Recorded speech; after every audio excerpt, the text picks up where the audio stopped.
Hey everybody, it's Tripl-L here to talk about My Hero Academia, chapter 292. 8 chapters away from 300. This is going to be exciting. Anyway, 292, Threads of Hope.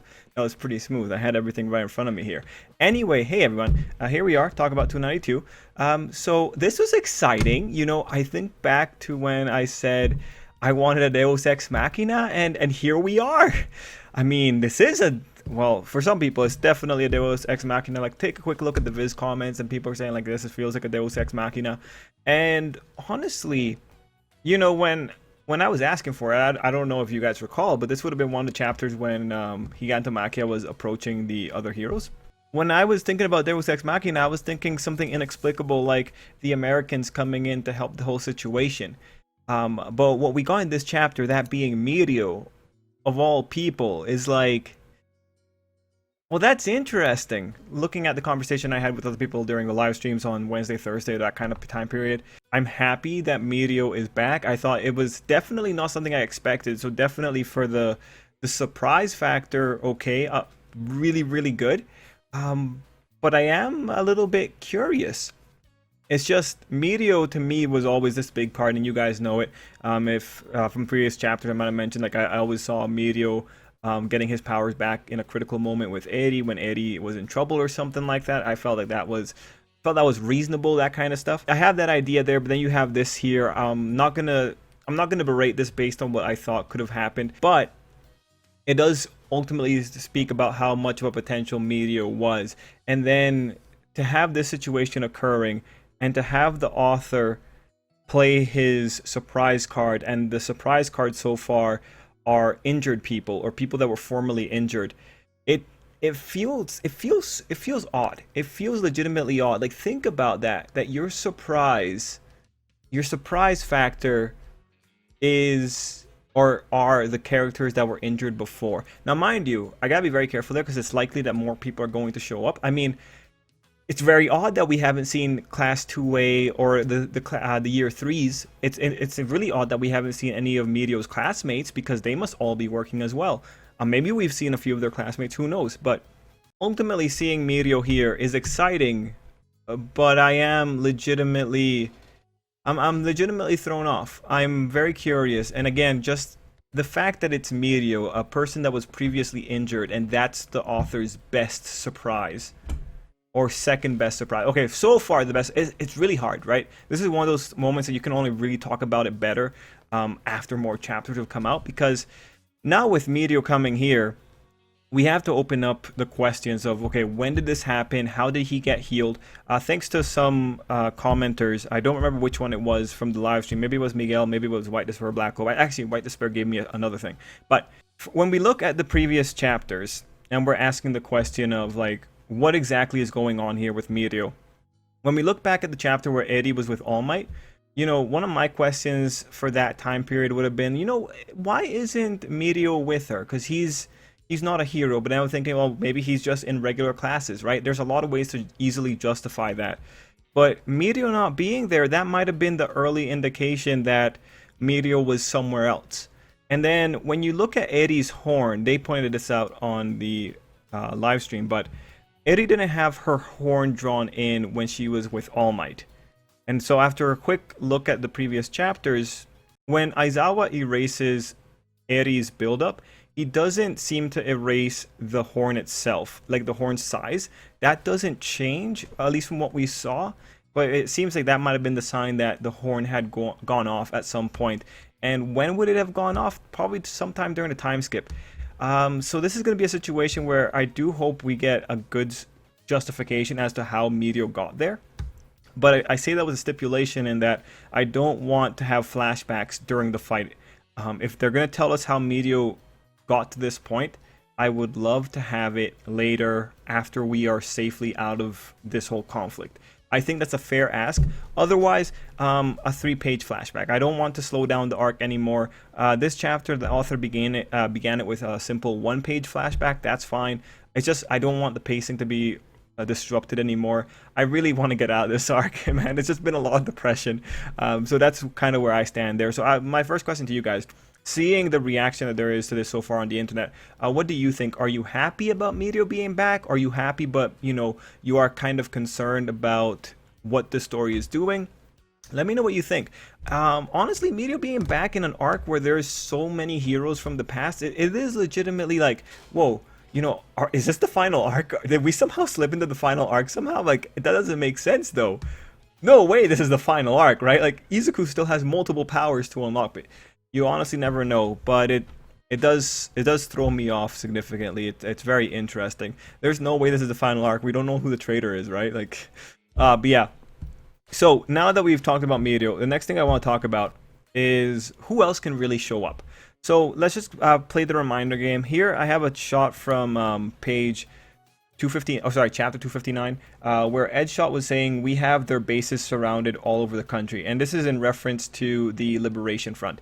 It's important to remember that the Liberation Front has multiple bases around the country. This is something that we were told at the aftermath of the villain arc, I believe. So the reason I'm bringing that up is because realistically there were 45 minutes or so between Machia leaving the mansion and getting to the cities, or to where Shigaraki was. It wouldn't be that hard to say that the neighboring heroes rushed over if they had vehicles or something like that. Like, the big problem is, like, not everyone should be able to follow. Not everyone can move at 100 miles per hour. But there's clearly some mechanisms at play. If people got picked up in carriers and they got taken over to the other area, I think that'd be an easy way of doing it. When we look at the previous chapter, there are these little bits of debris in the back of the plane falling off here. That might be more heroes. And then when you look at what was happening with Burnin, someone saved Burnin, and the first guess is that that's Mirio. I do want to keep the possibilities open, however, because Mirio has black gloves and that looks like an arm, and I think the author would color it black. It's really hard. It depends on the author's artistic sense here. Mirio does have white boots though, so it could be a kick as well. It's really odd. That said, when we look at the context surrounding this, we know that there are heroes that we have not seen. We know that there are other bases in the country that realistically could have heroes moved away from them to come here. We know that Class 1B has invoked Monoma's name before. That might have been just a continuity nod, or that might be something telling readers to get ready for Monoma at some point. What other things do we have that really works to our favor here? There's a possibility that people could get really desperate and let out some villains. We still have Gentle up in the air. I mean, if everyone is coming in for this arc, I would expect Gentle to maybe be pulled up. We still have Vigilantes maybe possibly showing up. Anyone else? Oh, Class 2A, Class 3A. Thanks to White Despair Black Hope, I believe it was this person that told me this, but the girl from Class 2A that we once saw when they were trying to justify Aizawa as a good person, apparently in one of the, well, no, not apparently, in one of the volume extra materials, the author said he wanted to use her in the future, or that he was planning to use her in the future. In this arc where we're seeing so many different heroes from the past coming back, it would be reasonable to say that, oh, yeah, man, she might show up to be backup. Maybe they all came in from another area. It's that kind of thinking. But, again, the big thing is that Horikoshi's big Deus Ex Machinas so far are two people that were previously injured, or probably still injured. It's an interesting thing. It's an interesting turn. I'm happy that we're getting a Deus Ex Machina. Like, it's kind of underwhelming, especially when you see like the contents of the chapter, because it's like Mirio's not built like Endeavor. He doesn't have AoE type skills. And he's not an oppressive character. He's just a highly skilled character. This is like Bakugo without the explosions kind of thing. So I'm curious. I'm legitimately curious. I'm definitely surprised, but I think for the future, I'm going to be looking very carefully at how the author justifies all of this, because this is some interesting movement, and I'm very curious as to what direction we go here, especially when you have a chapter where Best Jeanist is saying like, hey, I'm aware of the optics of the situation. I'm going to stop you. You suck, Dabi. We're going to be the threads of hope. I'm very interested. Okay, with the general notes out of the way, let's go into the page-by-page walkthrough and see if there's any extra little details that we can pull out and talk about. So page 1. What I'm most impressed with is that this aircraft, or this carrier, has a TV. Now, I know we live in the modern age and, well, planes have TVs. It was just kind of interesting to actually see a TV. Beside it, though, you can see that there's some little containers there. Now, from what I can tell so far, this container on the right has a horizontal stick. This container has a lower, or sorry, a vertical stick. So that to me seems like that might be first aid kits, which makes sense, right? And then we did see that there's debris coming down with all the stuff that Best Jeanist jumped out with. So maybe there's a bunch of heroes who are gonna go do some first aid very quickly. I do think I think it's interesting that they're airdropping first aid. I do hope that they have enough people to actually be able to make a difference with that first aid, because it looks like this is going to be for critical injuries. Anyway, continuing with page 1, I do enjoy how Best Jeanist surmised Dabi's situation, with Best Jeanist saying that Dabi won't get his way, and I do hope that the heroes are getting footage. That'd be a really nice counter. Let's see, on this page you can also see that the wires were on the rail, so that just like tells you that this carrier is pretty much built for someone like Best Jeanist. Then we go into page 2 and 3, that double spread. So it's an interesting page, both visually and with dialogue. Visually, Horikoshi used the wires as panel frames, which I think is a really nice touch, really creative. The other thing, though, is when you look at the shot with Machia, I don't see Skeptic. And that's interesting if I am seeing this correctly. So, guys, if you guys can see Skeptic, please let me know. But I don't see Skeptic. What you do see, however, is Endeavor. You can see Shoto, you can see Izuku, you can see Nejire. You can even see Bakugo and Ida. So Skeptic not being tied up or not being on this panel is very interesting and kind of odd, in all honesty. Last time we saw Skeptic was in chapter 290. That might be a mistake, or that might be the author saying that Skeptic's going to be a little bit of a factor here. Dialogue-wise, Dabi's really fixated about the corpse being real. So that actually opens up, I'm really curious as to whether or not there was actually a corpse that had a quirk applied to it to make it look like Best Jeanist, or if that was actually Best Jeanist in a false state of death, because we know that that can happen in fiction.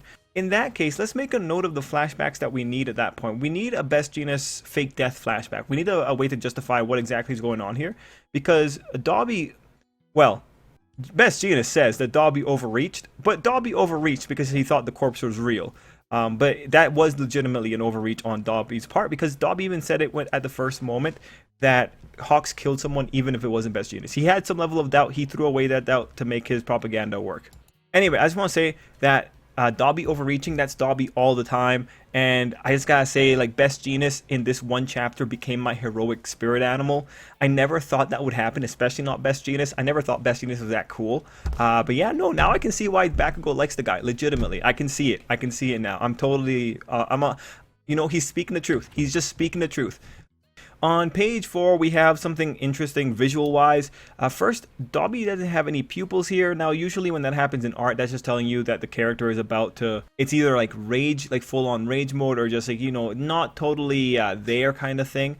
Second, you can see that Dabi is lighting up in this one, and here you can see that he's got fire going on beneath the wires. I am very curious as to how he's not burning his body, but whatever. Also, I want to say, when Dabi says hard truths, we have to remember that Dabi has a really skewed view, because that's something that really comes out in this particular chapter. On this page, Spinner starts analyzing Machia's stamina, which I'm really happy that the author actually acknowledged that, because that makes me feel better about pointing it out in the previous chapters. And then, of course, page 5 pretty much just confirms the general idea that Machia needs to be ordered to really give 120%. Now, on page 5 is significant stuff, because we have Spinner trying to wake up Shigaraki, and then we have Nejire's approach. But other than that, I didn't spot anything else that was worthwhile for page 5. On page 6, we have that horrific Nejire burn. So for me, this was a kind of confusing page when I was first reading it. So Hado gets hit, and then here we have Shoto seeing that. And what's important to note is this right here. This is Dabi's hand. So what's impressive is that from the way I'm reading this, Dabi was somehow able to aim at Nejire while she was moving. Like, how did he actually manage that in practice? Because he was staring right at Shoto the entire time. I think it's super weird. I think this is incredible skill. I don't want to believe that Dabi is that skilled. I think this is the author just making the situation worse. Again, I don't see how Dabi could have known the exact positioning for Nejire to get that direct of a hit. I think it's a little bit too much. That's just my personal opinion. Anyway, other than that, Hado's right side looks okay. She might get a burn. I'm going to be very interested to see if the author actually gives Hado a burn. And let's see. One more note to say here about Hado is that, as you guys know, I'm very suspicious of her right now. She is still a crack pick because I don't have any real evidence. All I'm going to say is that just because she got hit by fire doesn't mean that she's not a traitor. That's all I'm going to say. Really, it's fiction.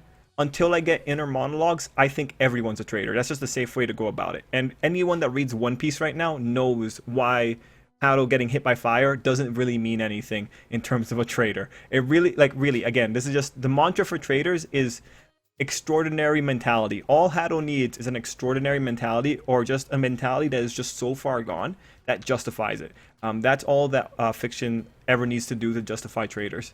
Anyway, on page 6 and 7, we have Dabi blaming Endeavor for the burning of Nejire, and it's like, okay, Dabi, we get it. You want to make Endeavor cry, but man, the guy talks so much. Even now, all Dabi is a man that wants Endeavor's attention. Everything in Dabi's world somehow relates to Endeavor. He wakes up, yeah, my hatred for Endeavor woke me up this morning. He like trips down the stairs like, oh damn it, if Endeavor never made me, I wouldn't have fallen down the stairs. I swear, everything that Dabi is through the Endeavor lens.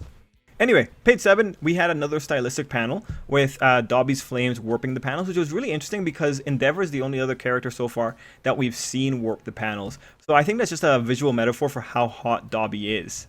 Anyway, on this page, we see Dabi looking badass. One thing that I'm definitely thinking is that I didn't know that Dabi had flame-resistant clothing. Like, that's actually really interesting. Imagine living in a world where your clothing has a higher flash point than carbon steel's melting point.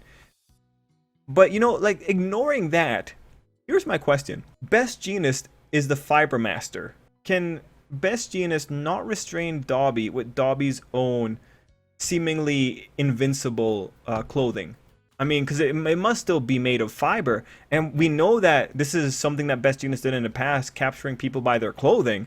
So, can he not restrain Dabi with the coat that he wears? I feel that's reasonable to say that he could, unless he can't control two different types of fibers at once. But that doesn't make sense because most clothing is made up of different types of fiber. Anyway, on this page, we also have Best Jeanist fighting his injury. And we have inner narration that the #1 hero needs to win. And I agree. I think the hero's winning. Like, Bakugo said this before, but they need absolute victory here because otherwise societal morale is going to be really, really bad. One thing I will say is that this page also starts up Izuku's little rhetoric that we get a conclusion to at the end of the chapter. Now, page 8 to 9, this is interesting because of the home. So I just find it interesting that we're using the sign of Shigaraki's anxiety here. Like, I wonder if this image came up because he's currently being restrained. Because that's what that home ultimately was, right? Like, it was a prison in terms of Shigaraki's psyche. So, one thing I will say is because the home is there, I don't think Shigaraki's fully lucid. Like, this seems like a real primal, a real fundamental response. Which is interesting because there are a lot of forces in Shigaraki's head right now. So there's this, like the anxiety. There's All for One, and there's the voice inside of Shigaraki that says no to All for One and says no to assimilation. The one that seems a little bit more innocent because it seems to be using Nana to express itself. So, interesting situation. Anyway, on page 9, we see what I was expecting, that being that Machia can snap carbon steel.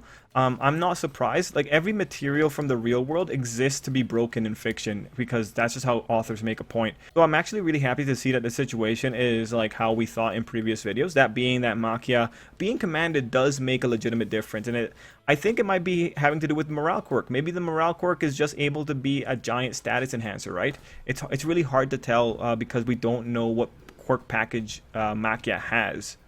Now, it is worth noting, though, that it is still a struggle, and Best Jeanist trying his best seems to be making a difference here. But I do hope, if this is going to be a battle of wills right now, I do hope that Best Jeanist is able to go plus ultra. Or at least go plus ultra enough until someone else stronger than Mirio shows up. On page 10 is Depression, with the heroes doing their best against abominations. Of course, on this page, some Nomu run off. What's interesting here is this panel. It seems that they received some type of signal. My question is, was it Shigaraki that called them, or was it something else? Was it All for One, or is there another person with a weird remote somewhere? Hard to say. But right now, like, the safest thing to say would be they're responding to Shigaraki, right? One more thing I will say is that if decay goes off, any of these heroes that are on the floor right now, they're going to be in trouble if they're on death's door, because that decay is going to get rid of them for sure. Page 11 is like super interesting. We already talked about 1.0 portion of it, that being the person that saved Burnin. But I do think it's just cool to point out that Burnin's quirk is based on her hair. We have seen Burnin use her quirk before, and use her hair like that, so it's not all that surprising, but it's just kind of cool. Again, it's a cool visual seeing someone grab the flames coming out of their hair. It's neat. It legitimately is really, really neat. We move on to page 12. Best Jeanist is doing his best, and then we have this in Machia's mouth. So this is very strange, this little light in there. It's weird. Usually seeing this would mean that there's a beam coming out of the mouth, but the rest of the chapter doesn't support that idea because Best Jeanist is still intact. Now, there were flames next to Best Jeanist's panel, but I'm not sure if that's flames from the Shoto fight, or if those flames are indicative of Machia doing something. Like maybe might be smoke, maybe Machia's inhaling or something. If it's not an ability though, I'm starting to wonder, what if the Gigantomachia that we can see is a shell? Like, what if the real Giganto is inside this giant, bigger biological suit? Like, kind of like how a Titan works, you know, on Attack on Titan? I mean, like, you think about it, and that's a really far out idea, but Vigilantes also has a very weird antagonist, and so I guess what I'm trying to say is, like, anything is possible with the right quirks and science. What if someone's quirk is pretty much Titanification or something? Like, they create a giant mass from their body and that they can control because it's hooked up by all their nerves? That wouldn't be that strange of a quirk. I don't think it would. It's really hard to say. Honestly, it's so hard to say. At the end of the day though, like Machia has, even if you take that away, Machia has a body that somehow grows more mountains on it, right? He has a very malleable body at the very least. Anyway, let me know what you think. Do you think that the light in the mouth is him preparing an attack, or do you think it might be saying that there is a soul in there or something else, another Machia? Let me know what you thought. Page 13, this is the page where we fully know that Dabi is off his rocker, confirming what we thought about him from the previous chapter. Him confirming he doesn't care about Natsu should really be the indicator this guy is far gone for every fan. If Dabi really was Toya, this should be enough to make you say that he's lost the plot, and more importantly, this gives Dabi more room to target the other siblings in the future, especially if he doesn't care about them. What's important here though is how Dabi sees everything relative to Endeavor. Again, just reaffirming his obsession. I think this is another detail that furthers that all Toya ever wanted was Endeavor's attention. Page 14, I think this is a transition page showing the incoming Nomu. The only other detail that I think here is worth seeing, aside from Dabi being Dabi, is that Shoto is sizzling. Now, I'm going to say Shoto is the man that took punches from red hot Tetsu. So, given that he could do that, I don't think Shoto's going to get burned. Like, maybe he might, but right now I'm saying no, we'll have to see. We can do the mathematics for that later. Page 15, I think, is a sad page. I can't... It's especially because of what Izuku is saying. Like, you guys, if you've been with me, like, since I've started covering Hero Academia, you know I love ragging on Izuku, or at least I loved ragging on Izuku. Now I have Dabi, who, like, fills that part of my life. But, you know, I'm all for ragging on Izuku when he deserves it, and I don't think Izuku deserves it here, and this makes me really sad. I can't think... Okay, Izuku's saying that nobody's been saved yet. Don't be the old worthless Deku who can't save anyone. I gotta cover Best Jeanist back. I think Izuku is correct with his analysis here. I'm fully on his side on this one, but I can't think of an Izuku who couldn't save anyone. That's not Izuku's rhetoric. No, it's not fair to say that's Izuku's rhetoric. That is not Izuku's rhetoric. His rhetoric, though, is that he is really unfair with himself, and he does not have good self-confidence. Like, that's why this is happening, and that's why this is still reasonable writing. But yeah, just looking at this, even when Izuku was underpowered, he did his best with trying to save Bakugo. And we know that in the narrative, that gave the opportunity for Bakugo to be saved at the end of the day. Even when Izuku was powerless, I don't see Izuku as worthless, because the entire premise is that Izuku was not worthless because he dared to save someone when he didn't have power. So he's never been old worthless Deku. The only person who's been old worthless Deku is Bakugo's version of Izuku. Like, our Izuku has never been worthless. Even early Izuku was still a hero, and this is why Bakugo creates a worthless version of him in his mind. What all that is to say is that I hope that the author isn't going to take Izuku down an irrational, I'm worthless type narrative. Because to me, this man is the principal reason why there wasn't a second wave of decay coming out of Shigaraki after Aizawa went down. Him being on the floor right now, being unable to move, is a result of him trying to hold Shigaraki back. Like, look, there's a bunch of other heroes right now that have been taken down because of Shigaraki. Ryukyu had to evacuate the scene. Mirko had to evacuate the scene. Aizawa had to evacuate the scene. I'm sure all these people want to be able to keep fighting, but I'm sure they're not going to be talking to themselves like this. Now, that said, if Izuku does go down this route, one, I hope that because of it, Izuku develops some mental resilience. Again, I don't like seeing the guy talk himself down, because this kind of talking himself down is what leads to situations where Mirio has to be telling him like, hey, believe in yourself, or hey, I'm not going to screw you over, right? And two, if Izuku is going to go down this path of him being worthless, I hope that the author is going to use Bakugo to tell Izuku like, no, stop being stupid, right? Yeah, no, it's just like I'm a little bit concerned about this line, because this type of line usually indicates angst is coming, and I don't really want to deal with angst. And again, I think Izuku's being super irrational here. Again, I don't know who this old worthless Deku that Izuku's talking about. I don't know who that person is. Izuku has never been worthless. I mean, Izuku has been the kind of person that hurts himself to the point that he can't help anyone anymore, and that's exactly what we're getting here. This is just a continuation of that. Like, if you look back to it, you know, when we look at Izuku's failures, not being able to help Night Eye, well, that one was more because Izuku was doing his best. He was like, they were outmatched for that particular fight. When Bakugo got taken, Izuku wrecked his body to the point that he couldn't do anything about it anymore. That's not worthless Izuku. That's an Izuku that just got out from saving someone. And again, I am concerned, because I don't want to go down that kind of pathway. But it's rough. It depends on whether or not the author wants to play with some drama for a while. Izuku does need mental resilience, because his self-confidence is still pretty shot. But not like this, man. Not like this. Especially not when it's so irrational. Then after that, we have the final page of Lemillion arriving. And I think this was great stuff. Now, if I was going to be critical about this, I was going to say, like, usually it's inappropriate to be shouting out your catchphrase in a field of death where who knows how many people have been dusted. You know, saying your catchphrase out loud, that might be a little bit, inappropriate. But given that in the universe, the kids are instructed to have super moves, because that fills people with, hope. Mirio coming in there with power, I think, makes sense within the universe. Legitimately, I think it's a battle cry, right? This is another thread of hope, pretty much. When you hear this man saying power, it's like, okay. One thing I will say though, because the author is doing it again, when Mirio says Po coming out of the ground, Mirio's quirk specifically makes it so that when he goes intangible, all the air leaves his lungs.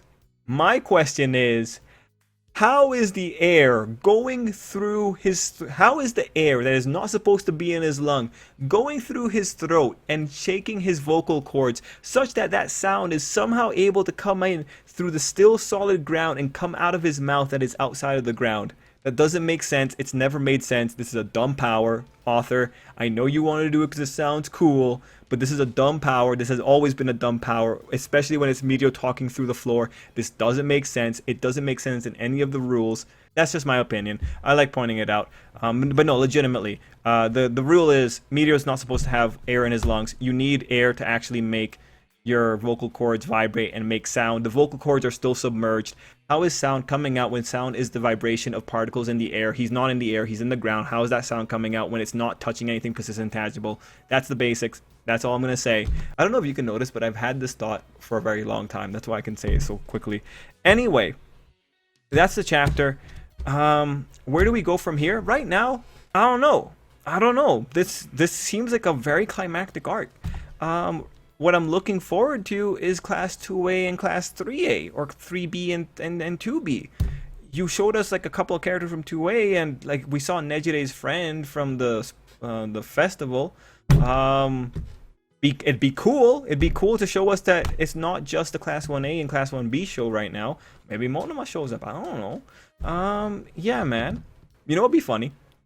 If Monoma was actually at Tartarus this entire time, and he was there with a bunch of other heroes, and he was there specifically to copy Kurogiri's quirk so that they could warp gate everyone into this area. That'd be pretty funny. But yeah, guys, let me know what you thought down below. Again, what I'm thinking about for the future, I'm hoping that we're going to see more reinforcements show up.